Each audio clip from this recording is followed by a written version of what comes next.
Hello বন্ধুরা, আমার নাম মাধুর্য সাহা। আমি বাংলাদেশের একজন মেয়ে। আমার বয়স 23 আর আমি একজন স্বপ্নবাজ মানুষ যে সবসময় জীবনের ছোট ছোট সৌন্দর্য খুঁজে বেড়ায়। আমার চোখের স্বপ্ন আর হৃদয়ে আশা নিয়ে আমি প্রতিদিন নতুন কিছু শিখতে চাই। আমার পরিবার আমার কাছে সবচেয়ে প্রিয়। তবে আমার ভাইজা আদিত্যের সঙ্গে আমার সম্পর্কটা ছিল একটু জটিল। কারণ ভাইজা সব সময় আমার সাথে রহস্যমূলক আচরণ করতেন। কিন্তু আমি বুঝতে পারতাম না ভাইজা কেন আমার সাথে এমন রহস্যমূলক আচরণ করতেন। একদিন বাসায় কেউ ছিল না, ভাই আমাকে তার রুম এ ডেকে নিয়ে গেলেন। তারপর যা হলো বন্ধুরা, বাকিটা গল্পেই বলছি। বন্ধুরা, তোমরা আমার পুরো গল্পটা মনোযোগ সহকারে শুনবা, নিশ্চয়ই অনেক মজা ভাবা। তাহলে চলো বন্ধুরা, আর কথা না বাড়িয়ে মূল গল্পতে চলে যাই। বন্ধুরা, একদিন আমি বাড়িতে একা ছিলাম আর একটা অদ্ভুত অস্বস্তি আমাকে ঘিরে ধরেছিল। কয়েকদিন ধরে আমি অসুস্থ, শরীরে দুর্বলতা আর মাথায় একটা অজানা চিন্তা আমাকে ক্লান্ত করে দিচ্ছিল। আমার ঘরের জানালা দিয়ে বাইরের আকাশ দেখছিলাম, যেখানে মেঘেরা যেন আমার মনের মতোই গুমোট হয়েছিল। হঠাৎ আমার ঘরের দরজায় একটা ছায়া পড়ল। আমি তাকিয়ে দেখি আদিত্য ভাইয়া দাঁড়িয়ে আছেন, তার চোখে একটা অদ্ভুত দৃষ্টি, যেন তিনি আমার মনের ভেতরটা পড়তে চাইছেন। আমার বুকটা কেঁপে উঠল। ভাইয়া সাধারণত আমার সঙ্গে এত টাকা আছে আসেন না। তিনি পরিবারের সঙ্গে একটু দূরত্ব রেখে চলেন, তার নিজের জগতে থাকেন। কিন্তু সেদিন তার নীরব উপস্থিতি আমাকে অস্বস্তিতে ফেল। আমি কিছু বলতে চাইলাম, কিন্তু আমার গলা শুকিয়ে গেল।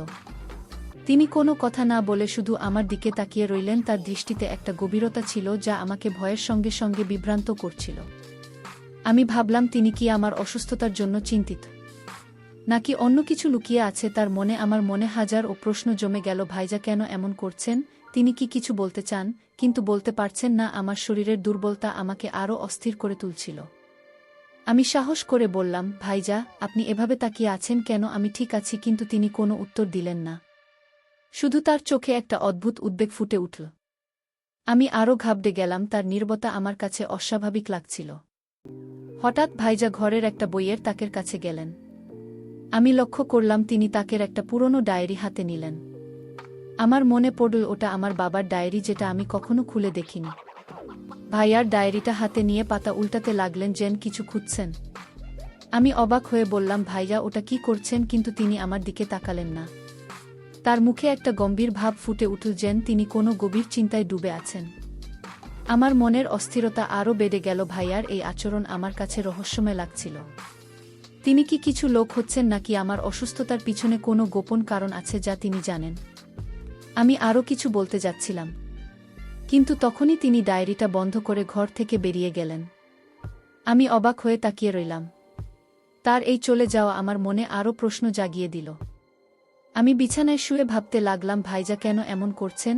তার নীরবতা আর গম্ভীর মুখের পিছনে কি লুকিয়ে আছে? আমার অসুস্থতার সঙ্গে কি এর কোনো সম্পর্ক আছে? আমার মনে একটা অজানা ভয় জন্ম নিল।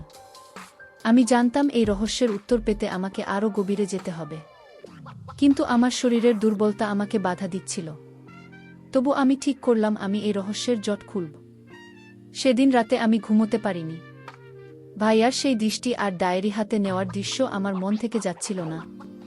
আমি ভাবলাম হয়তো পরের দিন তিনি কিছু বলবেন। কিন্তু আমার মনে একটা অজানা আশঙ্কা জেগে উঠল, এর পিছনে কি এমন রহস্য লুকিয়ে আছে যা আমার জীবনকে বদলে দেবে? আমি ঠিক করলাম, আমি ভাইয়ার সঙ্গে কথা বলব এবং এই রহস্যের উত্তর খুঁজব। পরের দিন সকালে আমার শরীরটা একটু ভালো লাগছিল, তবে মনের অস্থিরতা কমেনি ভাই। আর গতকালের আচরণ আমার মাথায় ঘুরছিল। তার সেই নীরব দৃষ্টি আর বাবার পুরনো ডায়েরি হাতে নেওয়ার দৃশ্য আমাকে বারবার ভাবিয়ে তুলছিল। আমি ঠিক করলাম আজ তার সঙ্গে কথা বলবো। কিন্তু ভাইয়াকে বাড়িতে খুঁজে পেলাম না। আম্মা বললেন তিনি ভোরেই কোথায় যেন বেরিয়ে গেছেন। আমার মনে হলো তিনি হয়তো ইচ্ছে করেই আমার সঙ্গে দেখা এড়িয়ে গেলেন। এই ভাবনা আমার মনের অস্বস্তি আরও বাড়িয়ে দিল। আমি আমার ঘরে ফিরে এলাম। বিছানায় বসে ভাবতে লাগলাম, ভাইজা কেন এমন করছেন? তিনি কি কিছু লুকোচ্ছেন? আমার অসুস্থতার সঙ্গে কি এর কোনো সম্পর্ক আছে? আমার চোখ পড়ল বইয়ের তাকের দিকে, যেখানে গতকাল ভাইয়া ডায়েরিটা হাতে নিয়েছিলেন। আমি উঠে গিয়ে তাকটা ভালো করে দেখলাম, ডায়েরিটা আর সেখানে ছিল না। আমার মনে একটা অজানা ভয় জেগে উঠল। ভাইজা কি ডায়েরিটা নিয়ে গেছেন? কিন্তু কেন? আমি ঘরের মধ্যে পায়চারি করতে লাগলাম। মনে হচ্ছিল এই ডায়েরির মধ্যে এমন কিছু আছে যা ভাইজা আমার কাছ থেকে লুকাতে চাইছেন। আমি বাবার ডায়েরির পথে ভাবলাম, বাবা যখন ছিলেন তিনি প্রায়ই ওই ডায়েরিতে কিছু লিখতেন। আমি কখনো খুলে দেখিনি, কারণ মনে হতো এটা বাবার ব্যক্তিগত জিনিস। কিন্তু এখন মনে হচ্ছিল হয়তো ওই ডায়েরিতে এমন কিছু আছে যা আমার জীবনের এই রহস্যের সঙ্গে জড়িত। আমি ঠিক করলাম ভাইয়ার সঙ্গে এই বিষয়ে খোলাখুলি কথা বলবো। দুপুরের দিকে ভাইজা বাড়ি ফিরলেন।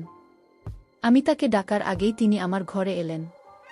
তার হাতে একটা ছোট বাক্স ছিল, যেটা দেখে আমার কৌতূহল বেড়ে গেল।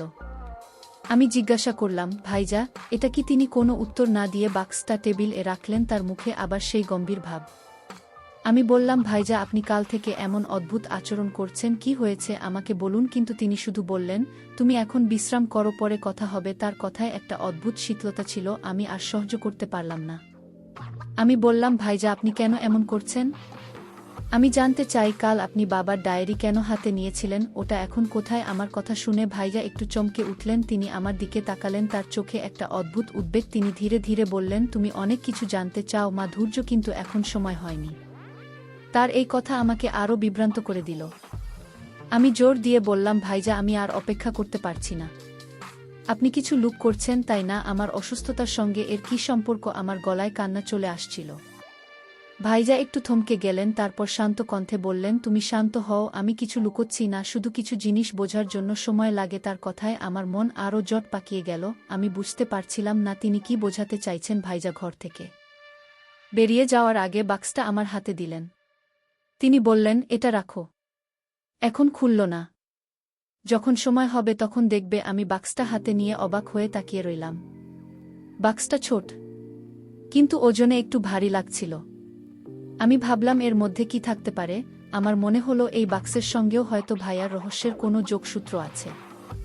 আমি ঠিক করলাম আমি এই বাক্সের রহস্য বের করব। সেদিন রাতে আমি বাক্সটা হাতে নিয়ে বসলাম। আমার মন বলছিল এটা এখনই খুলে দেখি, কিন্তু ভাইয়ার কথাটা মনে পড়ল, যখন সময় হবে তখন দেখবে। আমি বাক্সটা খুলতে গিয়েও থেমে গেলাম। আমার মনে হলো হয়তো ভাইয়ার কথার পিছনে কোনো বড় কারণ আছে। তবুও আমার কৌতূহল কম ছিল না। আমি ভাবলাম এই রহস্যের জট আরও গভীর হচ্ছে। ভাইয়ার নীরবতা, ডায়েরি আর এই বাক্স, এগুলোর মধ্যে কি যোগসূত্র? আমি ঠিক করলাম আমি এর শেষ দেখবই। সকালে ঘুম থেকে উঠে আমার মনটা এখনও অস্থির ছিল। ভাইয়ার দেওয়া বাক্সটা আমার টেবিলে পড়েছিল, যেন আমাকে ক্রমাগত প্রশ্ন করে যাচ্ছে। আমি বাক্সটার দিকে তাকালাম, কিন্তু সাহস করে খুলতে পারলাম না। ভাইয়ার কথা যখন সময় হবে তখন দেখবে আমার মাথায় ঘুরছিল।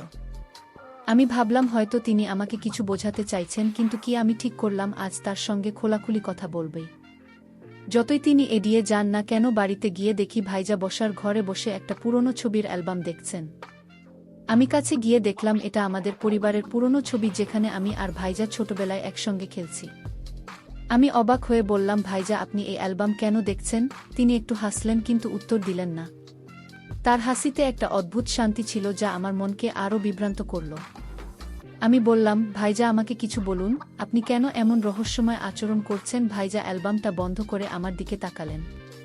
তার চোখে একটা গভীর দৃষ্টি, যেন তিনি অনেক কিছু বলতে চান, কিন্তু কিছু একটা তাকে আটকে রাখছে। তিনি বললেন, মাধুর্য, তুমি অনেক প্রশ্ন করো, কিন্তু কিছু উত্তরের জন্য ধৈর্য ধরতে হয়। আমি আরও রেগে গেলাম, বললাম, ভাইজা, আমি আর ধৈর্য ধরতে পারছি না। বাবার ডায়েরি, এই বাক্স, আপনার এই নীরবতা, এগুলোর মানে কি? তিনি শান্তভাবে বললেন, সবকিছু একটা সময় আছে। আমি হাল ছাড়লাম না। আমি বললাম, ভাইজা, আমি জানি আপনি কিছু লুকোচ্ছেন। আমার অসুস্থতার সঙ্গে এর কী সম্পর্ক আমাকে বলুন। দয়া করে। আমার গলায় কান্নার সুর চলে আসছিল। ভাইয়া একটু থমকে গেলেন, তারপর ধীরে ধীরে বললেন, তোমার অসুস্থতা শুধু শরীরের নয় মাধুর্য, এর পিছনে আরও কিছু আছে। তার কথা শুনে আমার বুকটা ধক করে উঠল। তিনি কি বোঝাতে চাইছেন? আমি আরও জোর দিয়ে বললাম, ভাইজা, এর পিছনে কি আছে? আমি সব জানতে চাই। তিনি একটা দীর্ঘশ্বাস ফেলে বললেন, তুমি যা জানতে চাও তা জানলে তুমি হয়তো আরও কষ্ট পাবে। আমি চাই না তুমি এখনই সব জানো। তার কথায় আমার মনে ভয় আর কৌতূহল দুটোই বাড়তে লাগল। আমি বললাম, ভাইয়া, আমি এখনই জানতে চাই। আমি আর এই রহস্য সহ্য করতে পারছি না। কিন্তু তিনি শুধু মাথা নাড়লেন আর ঘর থেকে বেরিয়ে গেলেন। আমি বসার ঘরে একা দাঁড়িয়ে রইলাম। আমার মনে হচ্ছিল আমি একটা জটিল ধাঁধার মধ্যে আটকে গেছি। ভাইয়ার কথাগুলো আমার মাথায় ঘুরছিল। আমার অসুস্থতার পিছনে কি আছে? তিনি কেন আমার কাছ থেকে এত কিছু লুকোচ্ছেন? আমি ঠিক করলাম আমি নিজেই এই রহস্যের উত্তর খুঁজব। আমি আমার ঘরে ফিরে গিয়ে বাক্সটা হাতে নিলাম। আমার মন বলছিল এই বাক্সের মধ্যে হয়তো কোনো সূত্র লুকিয়ে আছে। আমি বাক্সটা খোলার জন্য হাত বাড়ালাম, কিন্তু তখনই আমার ফোন বেজে উঠল। আমার বন্ধু সৌরশ্রী ফোন করেছিল ও বলল, মাধুর্য তুই ঠিক আছিস? তোর গলা শুনে মনে হচ্ছে তুই খুব টেনশনে আছিস। আমি একটু দ্বিধা করলাম, তারপর ওকে সবকিছু বললাম, ভাইয়ার অদ্ভুত আচরণ, ডায়েরি আর বাক্সের কথা। সৌরশ্রী বলল, তুই সাবধানে থাকিস, তোর ভাইজা যদি কিছু লুকোচ্ছেন তাহলে তুই নিজে খোঁজার চেষ্টা করিস, কিন্তু একা কিছু করিস না। ওর কথায় আমাকে একটু সাহস দিল। সেদিন রাতে আমি আবার বাক্সটার সামনে বসলাম। আমার মন বলছিল এই বাক্সের মধ্যে হয়তো এমন কিছু আছে যে আমার সব প্রশ্নের উত্তর দেবে, কিন্তু ভাইয়ার কথাও আমাকে থামিয়ে দিচ্ছিল। আমি ভাবলাম, আমি কি সত্যি এটা খুলে দেখব নাকি ভাইয়ার কথা মেনে আরও অপেক্ষা করব। আমার মনে একটা অজানা ভয় আর কৌতূহলের দ্বন্দ্ব চলছিল। আমি ঠিক করলাম আমি ভাইয়ার উপর ভরসা রাখব, কিন্তু পাশাপাশি এই রহস্যের গভীরে যাব। এই পরিস্থিতি শেষ কোথায় তা আমাকে জানতেই হবে। পরের দিন সকালে আমি ঘুম থেকে উঠে দেখি বাড়িতে একটা অদ্ভুত শান্তি। ভাইয়াকে দেখলাম তিনি বারান্দায় বসে চা খাচ্ছেন, তার হাতে একটা পুরনো চিঠির মতো কিছু। আমি কাছে যাওয়ার আগেই তিনি চিঠিটা পকেটে রেখে দিলেন। আমার মনে হলো তিনি আবার কিছু লুকোচ্ছেন। আমি সাহস করে বললাম, ভাইজা আপনি কি আমার কাছ থেকে কিছু লুকোচ্ছেন? তিনি একটু হাসলেন, কিন্তু এবার তার হাসিতে একটা অস্বস্তি ছিল। তিনি বললেন, মাধুর্য তুমি খুব বেশি ভাবছ। আমি তোমার ভালোর জন্যই সব করছি। তার কথা আমাকে আরও বিভ্রান্ত করল। আমি ঘরে ফিরে এলাম। বাক্সটা এখনও আমার টেবিলে পড়ে আছে। আমার মন বলছিল এই বাক্সের মধ্যে হয়তো সব প্রশ্নের উত্তর আছে, কিন্তু ভাইয়ার কথা আমাকে বারবার থামিয়ে দিচ্ছিল। আমি ভাবলাম, আমি যদি বাক্সটা না খুলি তাহলে কি এই রহস্যের উত্তর পাব? আমি ঠিক করলাম আমি ভাইয়ের পিছনে লাগব, যতক্ষণ না তিনি আমাকে সব বলেন।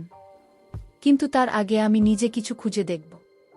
আমি বাবার ডায়েরির কথা ভাবলাম, হয়তো তাতে কোনো সূত্র আছে। আমি বইয়ের তাকের কাছে গেলাম।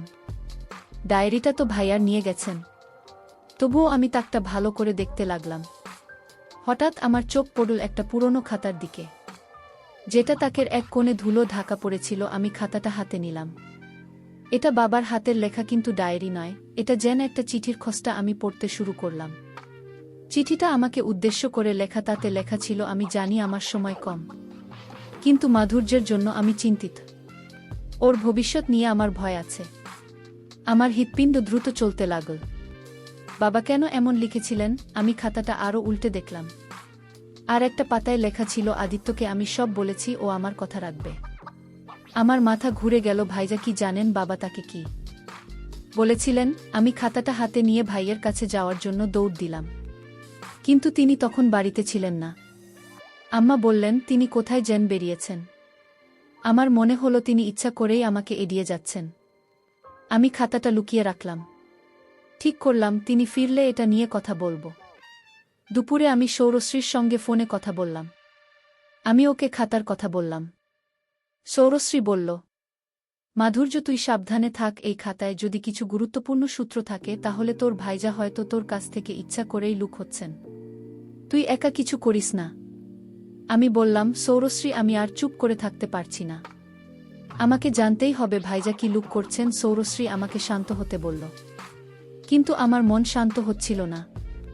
আমি ঠিক করলাম আমি ভাইয়ার পিছনে যাব। সন্ধ্যায় ভাইজা ফিরলেন। আমি তাকে খাতাটা দেখিয়ে বললাম, ভাইজা এটা কি? বাবা এখানে কি লিখেছেন আপনি কি জানেন? তিনি খাতাটা দেখে একটু চমকে গেলেন, তারপর শান্তভাবে বললেন, মাধুর্য তুমি এটা কোথায় পেলে? এটা তোমার হাতে থাকার কথা নয়। আমি রেগে গিয়ে বললাম, ভাইজা আমি সব জানতে চাই। বাবা কি লিখেছেন? আপনি আমার কাছ থেকে কেন সব লুকোচ্ছেন? তিনি একটা দীর্ঘশ্বাস ফেলে বললেন, তুমি এখনো প্রস্তুত না।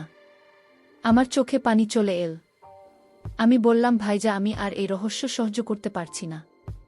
আমাকে বলুন আমার অসুস্থতার পিছনে কি আছে? বাবার এই চিঠির সঙ্গে কি সম্পর্ক? ভাইজা আমার দিকে তাকালেন, তার চোখে একটা অদ্ভুত দুঃখ।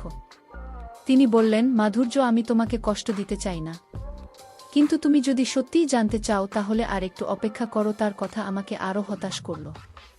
রাতে আমি খাতাটা আরেকবার পড়লাম।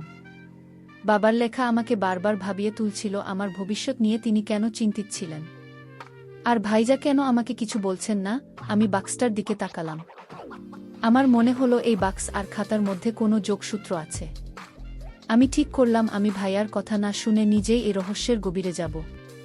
কিন্তু আমার মনে একটা ভয়ও জেগে উঠল, এই সত্য কি আমার জীবনকে আরও জটিল করে তুলবে। সকালে আমার ঘুম ভাঙল একটা অদ্ভুত স্বপ্ন দেখে। স্বপ্নে আমি বাবার ডায়েরিটা হাতে নিয়ে পড়ছিলাম, কিন্তু পাতাগুলো ফাঁকা ছিল। আমি জেগে উঠে বাক্সটার দিকে তাকালাম। সেটা এখনও আমার টেবিলে পড়েছিল। ভাইয়ের কথা মনে পড়ল। তুমি এখনও প্রস্তুত নাও।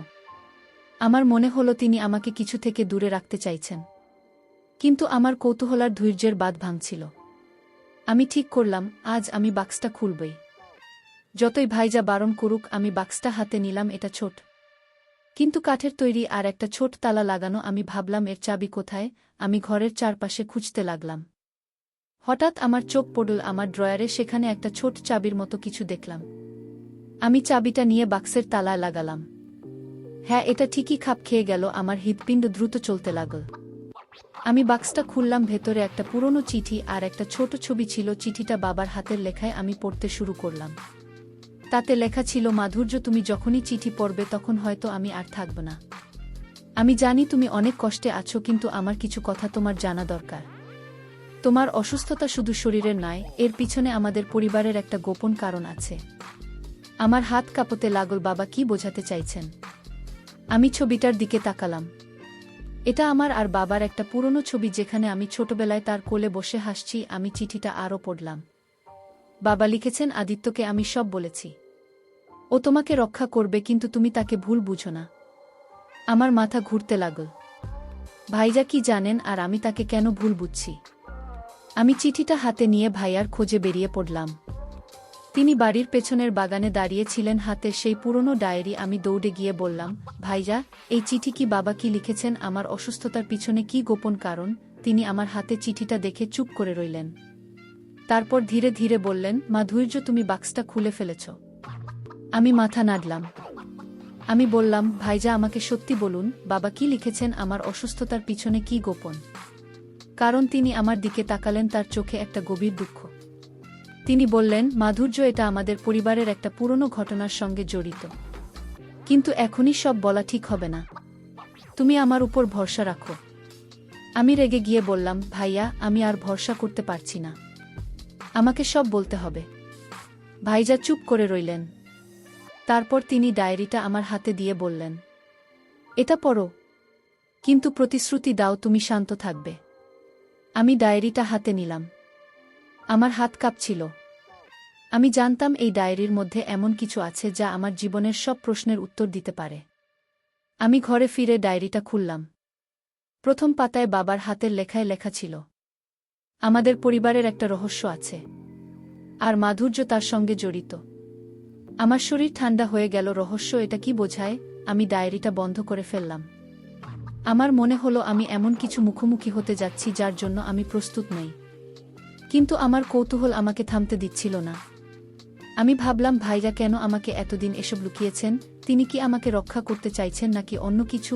আমি ঠিক করলাম আমি ডায়েরিটা পড়ব, আর এই রহস্যের শেষ দেখব। কিন্তু আমার মনে একটা অজানা ভয় জেগে উঠল। এই সত্য কি আমার জীবনকে আরও জটিল করে তুলবে?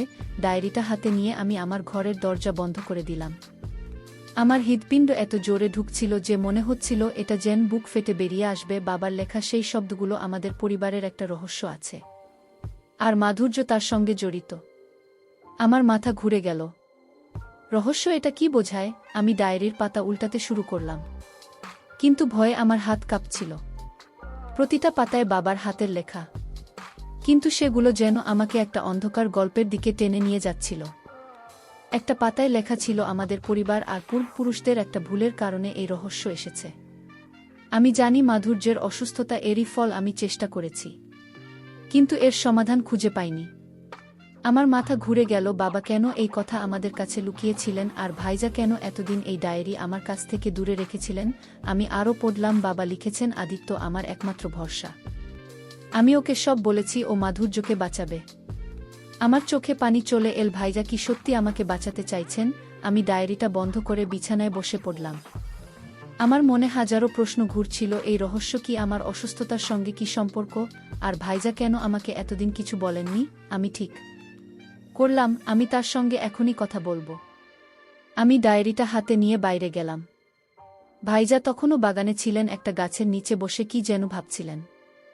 আমি কাছে গিয়ে বললাম, ভাইজা এই ডায়েরিতে কি লেখা আছে, এই রহস্য কি? ভাইজা আমার দিকে তাকালেন। তার চোখে একটা অদ্ভুত শান্তি ছিল, কিন্তু সঙ্গে একটা গভীর দুঃখ। তিনি বললেন, মাধুর্য, তুমি ডায়েরিটা বলে ফেলেছ। আমি মাথা নাড়লাম। আমি বললাম, ভাইজা, আমাকে সব বলুন। বাবা কেন লিখেছেন যে আমি কোনো রহস্যের সঙ্গে জড়িত? এটা কি? তিনি একটা দীর্ঘশ্বাস ফেলে বললেন, মাধুর্য, এই রহস্য শুধু একটা গল্প নয়, এটা আমাদের পরিবারের একটা সত্যি। তোমার অসুস্থতা এর সঙ্গে জড়িত, কিন্তু আমি চাই না তুমি এখনই সব জানো। আমি চেষ্টা করছি আর সমাধান খুঁজতে। তার কথায় আমার মনে আরও প্রশ্ন জমে গেল। আমি বললাম, ভাইজা, আপনি কি সমাধান খুঁজছেন? আমার অসুস্থতার পিছনে কি আছে আমাকে বলুন, আমি সত্যি জানতে চাই। তিনি শান্তভাবে বললেন, আমি তোমাকে সব বলবো, কিন্তু এখন নয়। আমি হতাশ হয়ে ঘরে ফিরে এলাম। আমার মনে হচ্ছিল আমি একটা গোল ধাঁধায় আটকে গেছি। ডায়েরির কথাগুলো আমাকে বারবার ভাবিয়ে তুলছিল। আমি সৌরশ্রীকে ফোন করলাম। ওকে সব বললাম, ডায়েরি, রহস্য আর ভাইয়ার কথা। সৌরশ্রী বলল, মাধুর্য, তুই সাবধানে থাক। এই রহস্যের কথা শুনে আমার মনে হচ্ছে এর পিছনে কোনো বড় রহস্য আছে। তুই ভাইয়ার উপর ভরসা রাখ, কিন্তু নিজেও খোঁজ কর। আমি বললাম, সৌরশ্রী, আমি আর থামতে পারছি না। আমাকে এই রহস্যের শেষ জানতেই হবে। সেদিন রাতে আমি আবার ডায়েরিটা খুললাম। আর একটা পাতায় বাবা লিখেছেন, এই রহস্যের সমাধান একমাত্র আদিত্য জানে। আমি তাকে সব দায়িত্ব দিয়েছি। আমার মনে হলো ভাইজা সত্যিই কিছু জানেন, কিন্তু তিনি কেন আমার কাছ থেকে লুকোচ্ছেন? আমি বাক্স থেকে পাওয়া ছবিটা আবার দেখলাম। আমার আর বাবার হাসিমুখ আমাকে কাঁদিয়ে দিল। আমি ভাবলাম, বাবা কেন আমাকে এই কষ্টের মধ্যে রেখে গেলেন, আর ভাইজা কেন আমাকে সত্যি বলছেন না? আমি ঠিক করলাম, আমি ভাইয়ার কাছে আরও জোর দেব। আমি জানতেই হবে এই রহস্য কি, আর আমার অসুস্থতার পিছনে কি রহস্য লুকিয়ে আছে। আমার মনে একটা অজানা ভয় ছিল, কিন্তু তার সঙ্গে একটা দৃঢ় সংকল্প জেগে উঠছিল। আমি ভাবলাম, এই গল্পের শেষ কোথায় তা আমাকে খুঁজে বের করতেই হবে। আমি ডায়েরিটা বুকে জড়িয়ে ধরলাম, আর মনে মনে বললাম, বাবা, আমি তোমার কথা বুঝব, আর ভাইয়া, আমি তোমার রহস্যের উত্তর খুঁজে বের করব।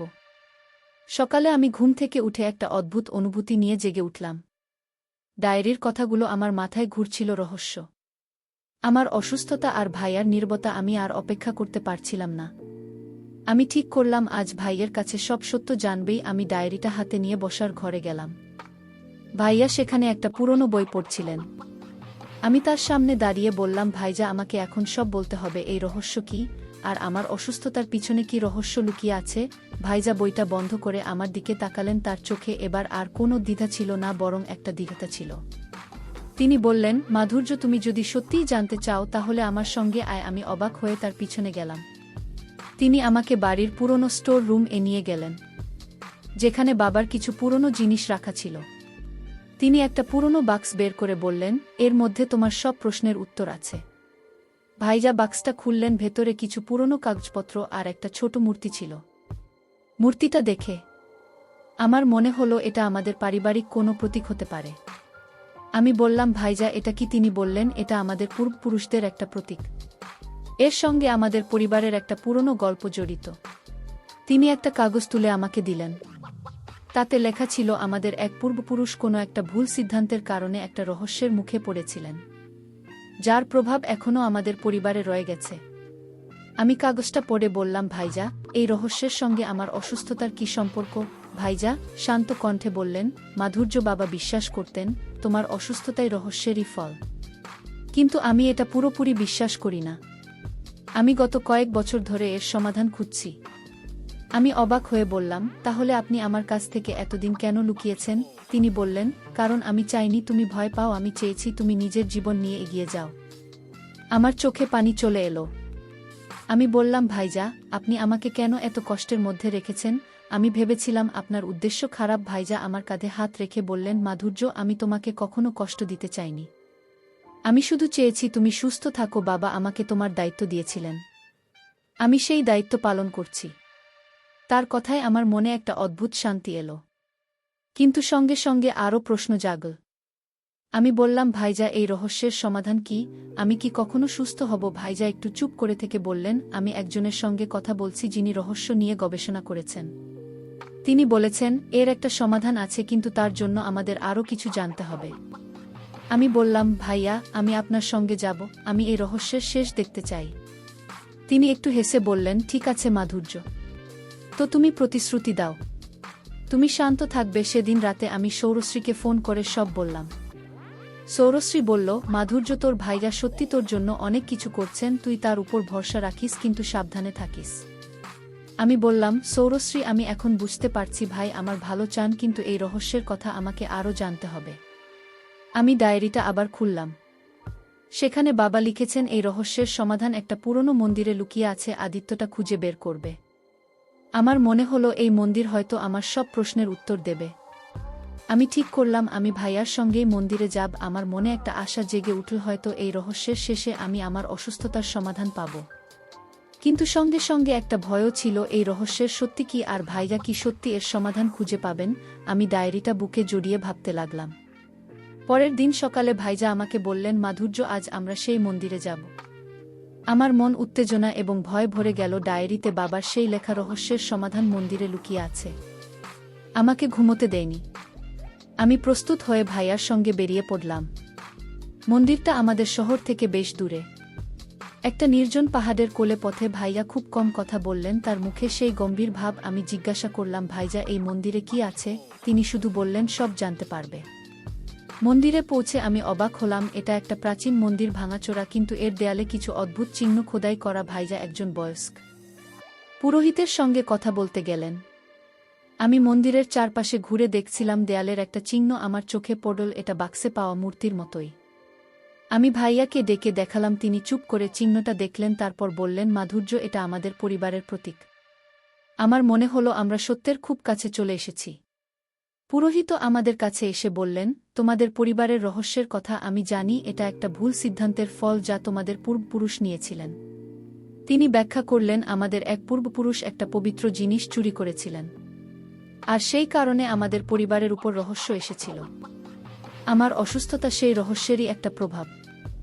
আমি বললাম, এর সমাধান কি? পুরোহিত বললেন, সমাধানে মন্দিরে, কিন্তু তার জন্য তোমাদের দুজনকে একসঙ্গে কাজ করতে হবে। ভাইজা আমার দিকে তাকিয়ে বললেন, মাধুর্য, আমি এতদিন তোমাকে এসব বলিনি, কারণ আমি চাইনি তুমি ভয় পাও। বাবা আমাকে এই রহস্যের কথা বলেছিলেন, আর আমাকে দায়িত্ব দিয়েছিলেন তোমাকে রক্ষা করার। আমার চোখে পানি চলে এলো। আমি বললাম, ভাইয়া, আমি আপনাকে ভুল বুঝেছিলাম। আমি ভেবেছিলাম আপনি আমার কাছ থেকে কিছু লুক করছেন। তিনি হেসে বললেন, আমি শুধু তোমাকে কষ্ট থেকে বাঁচাতে চেয়েছি। পুরোহিত আমাদের একটা পবিত্র স্থানে নিয়ে গেলেন। সেখানে একটা ছোট পাথরের বেদি ছিল। তিনি বললেন, তোমাদের পরিবারের প্রতীক এখানে ফিরিয়ে দিতে হবে, তবেই রহস্যমুক্ত হবে। ভাইয়া বাক্স থেকে মূর্তিটা বের করে বেদিতে রাখলেন। আমি তার পাশে দাঁড়িয়ে প্রার্থনা করলাম। পুরোহিত কিছু মন্ত্র পড়লেন, আর আমার মনে হলো আমার শরীর থেকে একটা ভারী বোঝা নেমে গেল। আমার অসুস্থতার সেই অদ্ভুত দুর্বলতা যেন কমে গেল। আমরা মন্দির থেকে বেরিয়ে এলাম। ভাইজা আমার হাত ধরে বললেন, মাধুর্য, এখন তুমি মুক্ত, আমাদের পরিবারের রহস্য শেষ হয়েছে। আমি কাঁদতে কাঁদতে বললাম, ভাইজা, আপনি আমার জন্য এত কিছু করেছেন, আমি আপনাকে কখনো ভুল বুঝেছিলাম, আমাকে ক্ষমা করুন। তিনি আমাকে জড়িয়ে ধরে বললেন, তোমার কোনো দোষ নেই, আমি শুধু বাবার প্রতিশ্রুতি রক্ষা করেছি। বাড়ি ফিরে আমি সৌরশ্রীকে সব বললাম। ও বলল, মাধুর্য, তোর ভাইজা সত্যি একজন হিরো, তুই ভাগ্যবান যে তোর এমন একজন ভাই আছে। আমি হাসলাম। আমার মনে হলো আমি নতুন করে জীবন শুরু করতে পারব। আমার অসুস্থতা কমে গেছে, আর আমার মনে একটা অদ্ভুত শান্তি। আমি বুঝলাম অনেক সময় আমরা আমাদের প্রিয়জনকে ভুল বুঝি, কিন্তু তাদের নীরবতার পিছনে থাকে গভীর ভালোবাসার দায়িত্ববোধ। গল্পের শেষে বন্ধুরা, আমি তোমাদেরকে বলতে চাই, পরিবারের বন্ধনই সবচেয়ে বড় শক্তি। পরিবারের মানুষের কিছু কিছু আচরণ হয়তো আমাদের ভুল কিছু মনে হয়, কিন্তু প্রকৃতপক্ষে পরিবারের মানুষ সব সময় আপনার মঙ্গল চায়। বন্ধুরা, গল্পটি যদি তোমাদের ভালো লাগে তাহলে লাইক, শেয়ার এবং সাবস্ক্রাইব করে পাশে থেকো। আর বন্ধুরা, তোমরা এতক্ষণ ধৈর্য ধরে আমার গল্পটি শোনার জন্য তোমাদের সবাইকে অসংখ্য ধন্যবাদ।